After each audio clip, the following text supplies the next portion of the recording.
Hi, my name's Jason Yunker. I wanted to get into this video here that is a conversation between Tim Harris and, Tim Ferriss and Andrew Huberman. Uh, Tim Ferriss is known for his books on changing habits, and Andrew Huberman is a neuroscientist who is interested a lot in vision. And he also talks quite a bit about sleep. Both of them are united by kind of their mutual interest in productivity and in kind of maximizing the human being's ability to perform well, whether it be at work or other aspects of life. So I'm going to analyze this a little bit from my perspective. I'm a ministry director in the Lutheran Church, and I have a background in therapy. And so I thought I'd just share some of my thoughts as we go across and look at this conversation between the two of them. Wheelhouse and use a headline to introduce the subject of vision. Scientific American interviewed you not long ago, and they titled the piece, quote, "Vision and breathing may be the secrets to surviving 2020," end quote. So breathing, I think for a lot of folks might seem self-evident. Stop that. You have a lot of problems on your hands. Or if you do it incorrectly, we can certainly dive into that later on. Vision, I think, will jump out as perhaps odd to a lot of folks. Why vision? Why is vision perhaps a secret or a key to surviving 2020 or any year for that matter? So I just want to stop there. There's a couple of interesting things already just in the first few seconds of this conversation between these two intellectuals. One is that there's sort of this, not quite tacit, but this sort of universally held belief that breathing is something very important to our survival and our mental health. That's been going on for a long time. I think you can look all the way back to the 50s, in which books and therapists were teaching people how to breathe in such a way that it would help them relax and manage their stress. Now there's been some pushback on that. Some newer therapies have suggested that by trying to breathe a certain way, you might be trying to avoid the sensation of feeling uncomfortable or feeling anxious, and that avoiding anxiety actually causes it to occur more. But I think it's pretty well established in most types of therapy that breathing is going to be part of the treatment when you're looking at dealing with anxiety and stress. And the idea here is really that if you control your breathing, that will actually make your body's nervous system react as if you are calm. In the same way that if you are anxious, you'll take short, rapid breaths, and if you are calm, that will cause you to take long, extended, slow breaths. The idea here is that if you force one type of breathing or the other, that it will have a reciprocal effect and cause the body to behave in such a way or to believe it is in a situation that is either stressful or calm, depending upon how you're breathing. So Andrew takes this to a place I haven't really seen anyone talk about before, which is how vision may operate in a similar kind of way. Yeah, so the vision and our visual system is perhaps the strongest lever by which we can shift our state of mind and body. And that might at first come as a surprise because we think of vision as this thing that we have to see colors and motion and recognize faces, etc. But the two little goodies in the front of our skull, our eyes, are actually part of our central nervous system. So a lot of people don't realize this, but your neural retina, the little light sensing piece of the eyes in the back of the eye, kind of lines it like a pie crust, are actually two pieces of your brain that were deliberately squeezed out during early development. So they're the only two pieces of your brain that are outside the cranial vault, as we say. And those little pieces of brain have an enormous impact on the state of the rest of your brain. So it's fair to say that what you see and how you view the world, literally. Okay, so again, he's making this assertion that if, in the same way that if you breathe in a relaxed manner, it will teach your body to be relaxed, that if you look in a way that your body naturally looks when it's relaxed, this will teach your body to be relaxed. Has an incredible impact on your state of mind. Respiration, breathing, also on your state of mind and body. But the reason is the following. Our visual system is not just for seeing objects, shapes, and colors, etc. Our eyes have two functions. So much in the same way that our ears are responsible for hearing, but also there's a balance mechanism in there. Our eyes are responsible for detecting shapes and colors, etc., but also for telling the rest of the brain whether or not to be more alert or more relaxed. And the most fundamental way that our eyes do that is communicating time of day, the presence or absence of sunlight, to our central circadian clock. And then the central circadian clock, which is really just an aggregation of neurons, communicates to the rest of the brain and body whether or not, for instance, metabolism should be high or metabolism should be low, whether or not we should feel like moving or feel like lying down and not moving at all. But there are a number of ways in which the visual system works on fast time scales to adjust our inner state. And one of the most simple ways that it does that is one that normally happens when we're stressed or relaxed, but we don't recognize it. So for instance, if we are very relaxed, our pupils change, or the shape of our lens changes such that we actually have dilated vision. We see the entire environment we're in, so-called panoramic vision. When we are Okay, so this is again very interesting. He's saying that when we're relaxed, our pupils dilate, they get bigger, and they look in a panoramic way. And so if we look in that way, that will change our inner state. Part of my commentary on this would be then kind of, so what? Um, if we're able to retain a calm inner state, then what? And are we just trying to gamify life in such a way that when I'm feeling stressed, I know the techniques to be able to relax myself? I think certainly there are types of thought that you don't want to do when you're really amped up and you're anxious, and your eyes have contracted, and you have this narrow focus. Certain kinds of thought are less accessible to you, but there seems to be this kind of implicit understanding that if you are calm, then you're good. What else is there? And I guess that's kind of my thing that I worry about, is that, okay, so I get relaxed. I'm in a relaxed state. Number one, is that it? Is that all there is to life? Is just maintaining a relaxed state? And are there important things that I could be doing that require me not to be in a relaxed state? Are there things that are important for my family and my work friends and my church that maybe require that I'm not in a relaxed state? So is it so kind of my question is, so if we're relaxed, is that it? Is that kind of what goodness is in today's society, that being relaxed is good, being tense is bad? And it seems to me that that's kind of a shallow definition of good and bad. And in fact, people are using drugs in many instances to get to a relaxed state.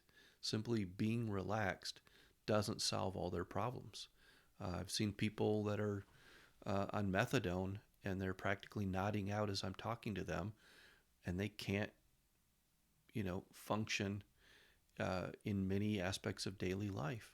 I think you could be completely relaxed and make bad decisions. You could be completely relaxed and not love your fellow man the way you should.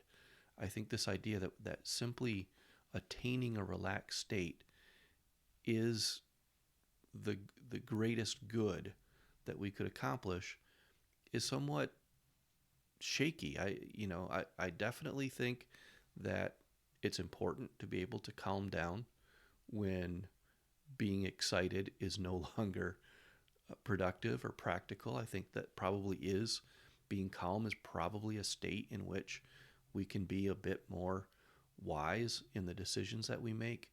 But I don't think it clears up the issue of evil on this planet and the harm that's done to people. I don't buy that hypothesis that if people were simply calm, then they would always make the right decisions. And really, this goes back all the way to Rousseau. Rousseau had this belief that modern society was just kind of oppressive, and it made people do certain things that were against their natural state. If they could just get back to their natural state, they would automatically choose things that are helpful and good for the entire, for themselves, for nature, and for the community. And it tends to paint kind of a caricature that somebody at the top of the corporate ladder is somebody who's tense and driven by desires and so on. And and then really the person at the bottom is the person who's oppressed by the person on top. And if they weren't oppressed, they would be relaxed and they would make good decisions. If the person on the top got rid of their ambition, they would be relaxed and they would make good decisions. I think actually the evidence shows that people on the top of many of these hierarchies are completely relaxed. They're golfing. They're taking vacations. They get good service when they go to a fine hotel. They have many perks that allow them to be relaxed. They get massages and work out and go to the gym, and they're much like these two fellows are suggesting, they're doing the best they can to maximize their ability to be productive in the world, and that includes having enough downtime, learning to be relaxed, making good decisions, managing their stress. I think there's more to what's good and what's important in life than just being relaxed or not being relaxed. I think people, here's just one example. People go on a vacation and they go to some place where, the wait staff is in a third world country and is barely making it. It's, you know what I mean? It's not that simple that if I was just relaxed, everything would be good. And that is the central tenet here. Now, do I think it's a bad idea to learn these techniques, especially for people in recovery? Would it be good to know how to relax yourself without drugs? Would it be good to know how to manage your sleep schedule so that you're not oversleeping? It's good for your mental health. Yes, absolutely. What concerns me a bit is just the implicit suggestion that if we were relaxed, everything would be good. It'd just be totally good. Stressed, or we are excited about something, the pupils dilate, the shape of our lens changes, literally the optics of our eye changes, and the information about the outside world that's delivered to the rest of our brain and body changes. The aperture of our experience, our entire experience, shrinks. We get so-called soda straw view of the world. We're looking through soda straws, essentially, when we are alert or stressed. And we've experienced this, but we don't normally notice it happening. So much like breathing, our experience of life, whether or not we're alert or stressed, excited or calm, changes our patterns of breathing. We're all accustomed to that. Our breathing speeding up, we're holding our breath in anticipation.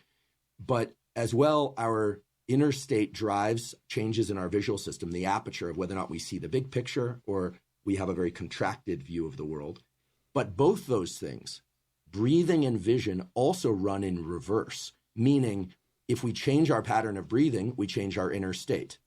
If our state changes, our breathing changes. So it's reciprocal, it's bidirectional. Likewise with vision, when we are excited or stressed, the aperture of our visual window shrinks. We get that soda straw view of the world. When we are relaxed, the aperture of our vision expands. But as well, it runs in both directions. If we expand our view of the world, literally force our visual field, or just it's very easy actually. You can do it no matter where you are right now. If you just try and expand your visual field, not by looking around or moving your head or eyes, but by trying to see yourself in the environment that you're in. So you literally dilate your view so you could see the ceiling and the floor and the walls if you're inside, or if you're outdoors, seeing as big an aperture of your visual field or your visual environment as possible. So you're directing your attention to, even though you might remain looking straight ahead, you're just directing your attention to as wide a peripheral view, horizontally and vertically as possible. Is that what you mean? That's right, exactly. So essentially, if you keep your head and eyes mostly stationary, you don't have to be, rigid about rock steady, but if you look forward and you expand your field of view, so you kind of relax your eyes so that you can see as much of your environment around you as possible, to the point where you can see yourself in that environment. What you do is you are turning off the attentional and, believe it or not, the stress mechanisms that drive your internal state towards stress. This is why when you go to a vista or you view a horizon, it's very relaxing, because you naturally go into panoramic vision. So I think this is really interesting. I can't tell you how many clients I've had that tell me, I don't want to do these breathing exercises. I start breathing, they don't work for me, or I panic. It's actually a symptom of panic disorder that people begin to focus on their breathing. They get too inward focused, and they're thinking about their breathing, and then they start thinking that they can't breathe, that their throat is closing up, that they're going to choke. It's very common in panic disorder. So when you ask people who have panic disorder to learn how to relax themselves using a breathing technique, sometimes that actually is like a trigger for a panic attack. And I've seen people have a panic attack right in front of me, in the room in front of me. So I like this approach because it's novel. So people, I've heard that a million times, didn't work for me, blah, blah, blah, blah. You kind of dispense with that. Also, it doesn't involve breathing or being inwardly focused, which are two things that people feel when they're having a panic attack. This involves not thinking about your breathing at all, and focusing on what's outside of you. I think that could be really effective, and I really appreciate this insight. I'd like to dig up the original research on this and read it a bit more. But I really like this idea, and I think, again, that if you're in recovery, you're needing to learn how to manage your emotions, because chaotic emotions fuel relapses. Great technique. Go ahead and use that, and it doesn't even have to be done. It could be done when you're outdoors, that kind of panoramic vista that he talked about. Could be, going for a hike is just a great way for you to relax and learn to manage your emotions. So I think that's really great. Before we end this video, though, I do want to look at an alternative opinion about this idea that simply being relaxed is the key to never-ending happiness and making all the best choices in life, and being a good and honorable person. All right, so give me 1 second to switch out the video. All right, now here's Jordan Peterson. He's a Canadian psychologist, and he has a somewhat different view on this idea of whether or not eliminating all stress is the most important thing that you could do in life. It's not an accident that the axiomatic Western individual is someone who was unfairly nailed to a cross and tortured. It's like, yes, right, exactly. So what do you do about that? Well, I thought about that for a long time too. It's like, well, you don't get together in a damn mob, because all that does is allow you to be as horrible as you could possibly imagine and suffer from none of the consequences. That's a bad idea. So how about we don't do that? Well, there's a deep idea in the West too. It's like, pick up your damn suffering and bear it. Pick up your cross and follow me. And try to be a good person so you don't make it worse. Well, that's a truth. I read a lot about the terrible things that people have done to each other. You just cannot even imagine it. It's so awful. So you don't want to be someone like that. Now, do you have a reason to be? Yes.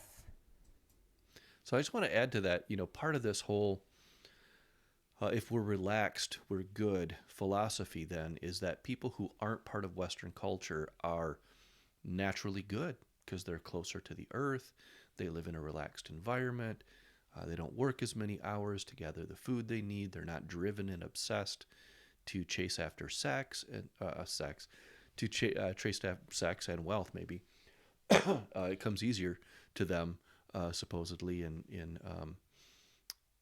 these more natural settings, right? I think if we were to look at people living in those societies, they would be committing horrible atrocities to the neighboring group, and they would be committing horrible atrocities to the people within their group. I think that there's a very true statement would be that human beings are capable of greatness, and they are capable of great cruelty. And sort of the more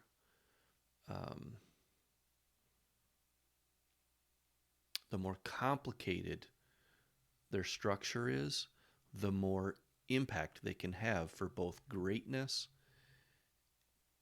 and great cruelty.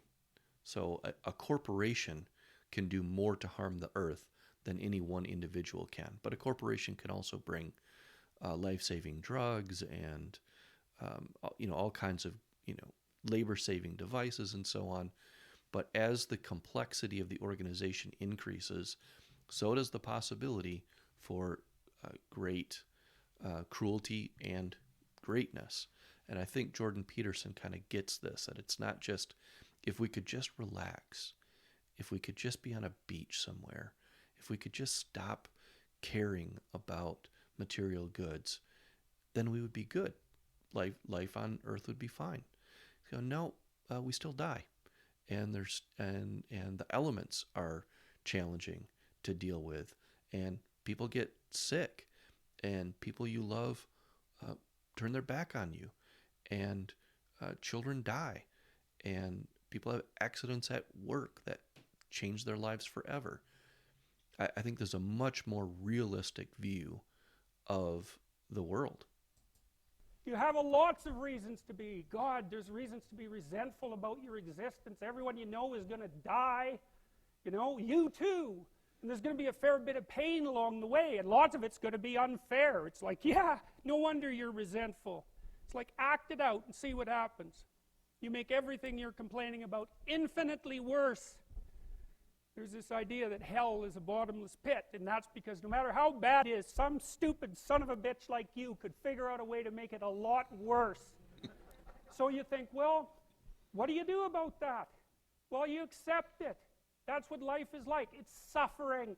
That's what the religious people have always said. Life is suffering. Yes. Well, who? I believe a great first century Jewish rabbi said something along the lines of, in this world, you will have trouble. Who wants to admit that? Well, just think about it. Well, so what do you do in the face of that suffering? Try to reduce it. Start with yourself. What good are you? Get yourself together, for Christ's sake, so that when your father dies, you're not whining away in a corner, and you can help plan the funeral, and you can stand up solidly so that people can rely on you.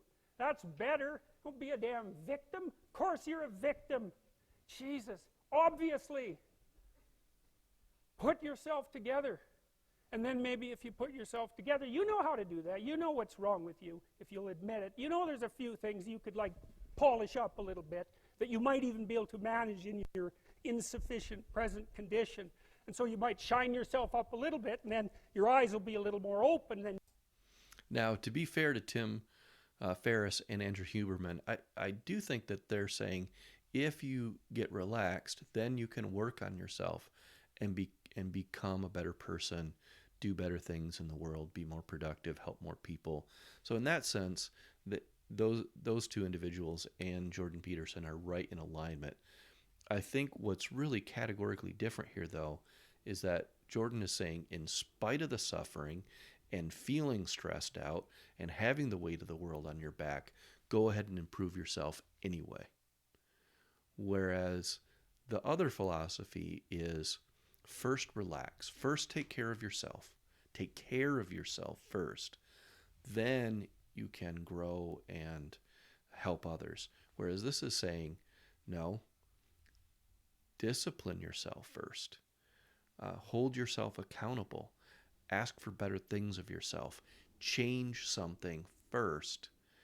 Then maybe the relaxation will come not as the goal, but as the secondary effect of doing that work. So the relaxation isn't the goal and the end in and of itself, but it may happen accidentally along the way as you work towards meaningful goals. And part of it means to get your stuff together, work on yourself, and push yourself a little, which is, very different from this other philosophy. And I'm not even sure how much Andrew Huberman and Tim Ferriss would say they buy into this idea. It just seems to me like it's there sometimes in what they say in an unquestioned way. And maybe if you pinned them down, they'd be like, yeah, there's times when forget how stressed you are or whatever. You just gotta, you have to chug ahead. You have to chug ahead. My guess is that they would say that as well. And to me, it's how do you line these things up, right? So is the order first I must relax and then other things follow, or is it first I must hold myself accountable, get my things in order, and then help other people? They probably run in parallel, but I think it's good to be flexible enough to know that both approaches are available, and I might have to use a bit of both, and to only use this one arm of it and say relaxation is the goal. It's the pathway and it's the destination. I ultimately don't think that's going to be as helpful as having this other hand involved too, where sometimes I'm going to have to bear down on myself. I'm going to have to pick up my cross and carry it. I'm going to have to accept that this life is going to involve trouble. If they hated Jesus and he was perfect, they're going to hate me too.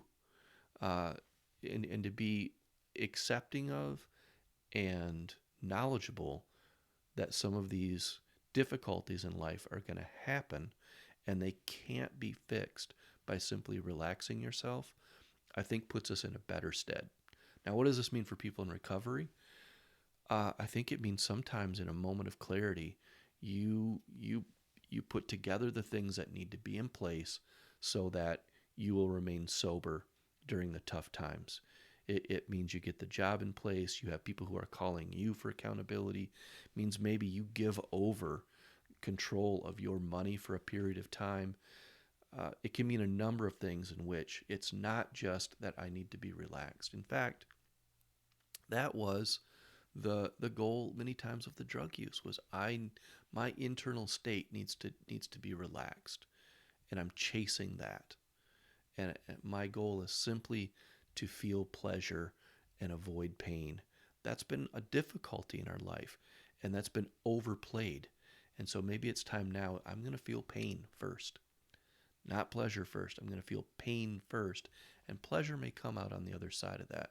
And I may feel weak, and I may feel like I can't do it, and I might be like Jesus in the Garden of Gethsemane, sweating blood and asking, can this cup of suffering be taken from me? But I'm going to walk towards the cross. I'm going to take the difficult steps, even when it's hard. I'm not going to be looking in front of me and just going, what's easy? What makes me comfortable?